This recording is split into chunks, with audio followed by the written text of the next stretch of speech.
Hey guys, it's Brandon, aka B.Rich Beauty, aka your beauty best friend. Happy Monday, y'all!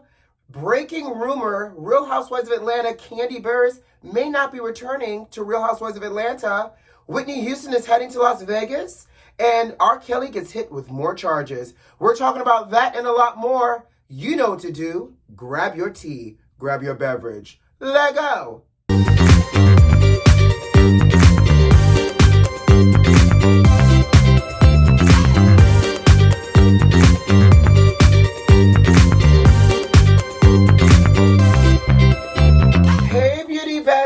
Happy Monday, sugar. How you doing out there? Cheers to a productive week in store for us. We're going to claim that. How was your weekend? Did you do anything good? Baby, I did nothing. Literally nothing. Stayed in the house all day Saturday and stayed in the house majority of Sunday working on a few projects that I can't wait to reveal to you all. And I also avoided the streets because there was a Rolling Loud festival here in Miami, and baby, the traffic was horrible. I went to get my hair cut on Friday. My barber lives right next to the Hard Rock Stadium, and child, the traffic was bad. People were walking in the middle of the freeway to try to get off, and now DaBaby is trending on the Twitter because he made some really weird AF homophobic AF comments. Like, sir, you got Lil Nas X dropping a video and now everybody wants to be mad. Like, I don't understand how people get so annoyed and aggravated and come out of left field with the weirdest homophobic comments. And so I said, you know what, Brandon?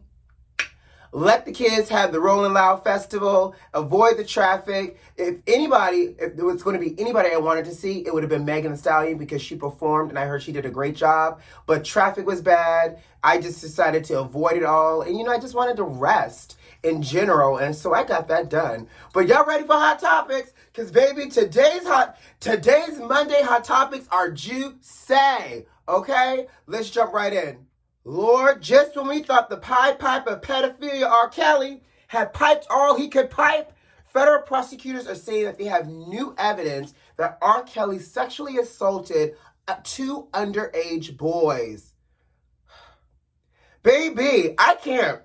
I feel like, and here's the thing, I already know, throw R.Kelly under the jail cell. But when I tell you, they're now looking to add this evidence before his trial starts. So the way it went down, apparently, that in 2006, R.Kelly initiated a sexual relationship with a 17-year-old boy that he met at a Chicago McDonald's. Now, if y'all recall correctly from Surviving R.Kelly had mentioned a couple of times he like hanging out at the local McDonald's. And you remember when he first got arrested, when he got out of jail, he and his crew went to McDonald's at one time as well. But word on the curb was back in the day, R.Kelly used to like to go to the McDonald's right around the corner from people's high schools, middle schools, and all the schools, child, where the children used to play and be and go afterwards. And so the first boy that R.Kelly met, he then directed that boy to do all types of like sexual acts with other people, and then that boy, we're gonna call him John Doe number one.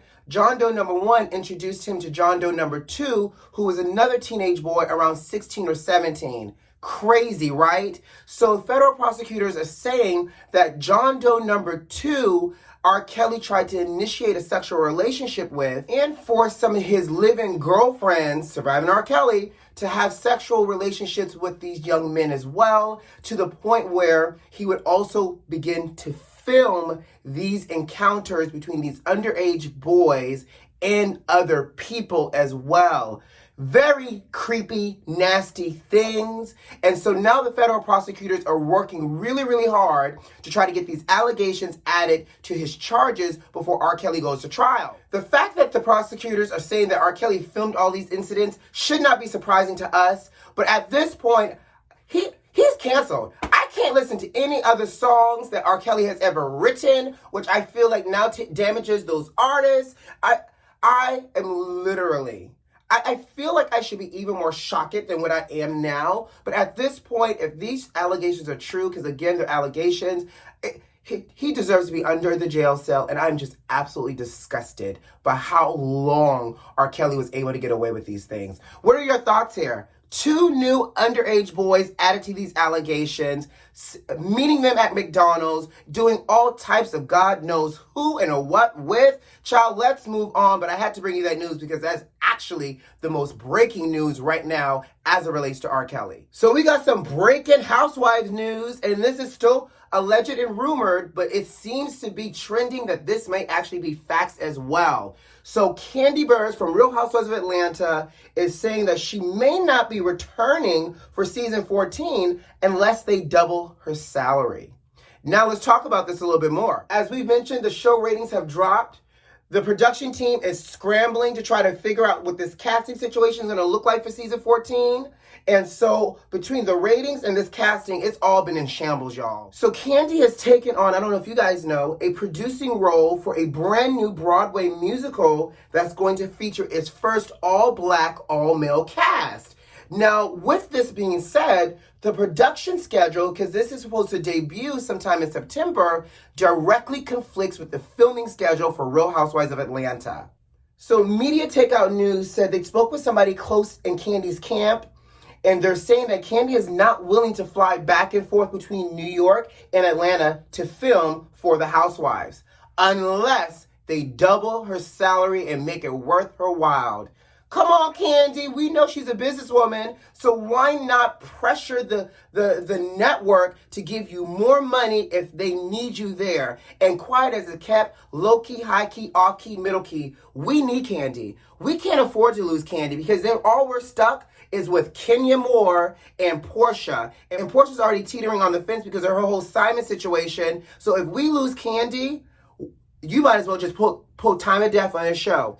Now, they're saying that Bravo can either pay KANDI or KANDI can walk, and the show ratings and the show basically can go down the drain, okay? KANDI knows her star power here. Now, doubling KANDI's salary would mean that they would be paying KANDI $4 million per season.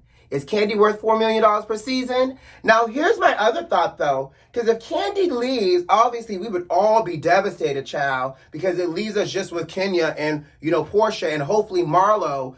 But if KANDI leaves and they bring back Sheree, they technically could also bring back Phaedra now. Everybody knows Phaedra can now come back because the other rumor was KANDI was not going to film and Phaedra could not come back while KANDI was still on the show. So if Bravo chooses to allow KANDI to walk away, they may now be able to bring back Sheree and bring back Phaedra, which has always been a fan favorite. And because Phaedra's been gone for so long, they could probably bring Phaedra back in closer to her starting housewife salary and save some money. Because if they're getting rid of Cynthia already, they're freeing up some budget right there. And now we know that KANDI was making $2 million a season. They now have freed up $2 million from KANDI as well. That's more than enough money to bring on Sheree, probably bring back Phaedra, and give Marlo a peach. So who knows? Would you be upset if KANDI left? And who would you want Phaedra Parks to come back? Let me know. Speaking of Housewives, the feds are now calling Jen Shah from the Housewives of Salt Lake City a sophisticated criminal, child. Ooh, baby, y'all know that this whole telemarketing scam fraud is getting hot for Jen Shah, and we're going to talk about just how hot it's getting, too. So if y'all recall correctly, Jen Shah just tried to accuse agents and coercing her to say things because her contact lenses were blurry, and so the agents are saying, girl, cut it out. Your contact lenses may have caused you some irritation, but we helped you fix that, so therefore, you was nobody's coerced, child. But they're calling her and categorizing her as a tier A criminal along with the other people that's a part of this whole telemarketing scam. Multiple people have been arrested and accused of this whole telemarketing scam where Jen Shah and other people, I guess, took leads, sold the leads, used the leads in order to embezzle money and steal money from folks. But apparently, so far, 2 out of the 6 people that's a part of this whole telemarketing fraud scheme have been sentenced to federal prison time. One person has gotten 78 months of federal prison time, and the other person so far has gotten 60 months of federal prison time. It sounds like to me that there is a trend of federal prison time going around, and if Jen Shah and these charges stick to her, it really looks like Jen Shah and the House of Shah might be going to prison. And not only regular prison, federal prison, y'all.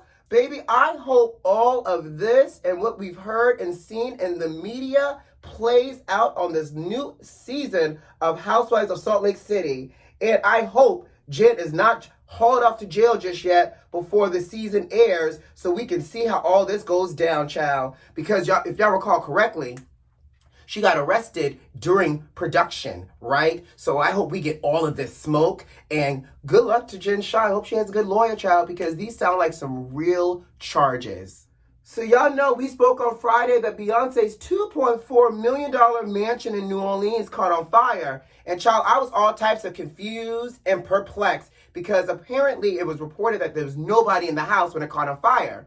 Well, now word on the streets from the firefighters is that they suspect arson. Now, they're saying that they found books in the oven in the kitchen along with a gas can, and neighbors are saying that they saw somebody running from the house during the time of the fire. First off, Jay-Z and Beyonce, you got this $2.4 million haunted-looking mansion, because this house looks haunted, y'all. I'm sorry. Haunted all the way. And it's in New Orleans, and it used to be a Presbyterian church built on God knows whose graves. Haunted.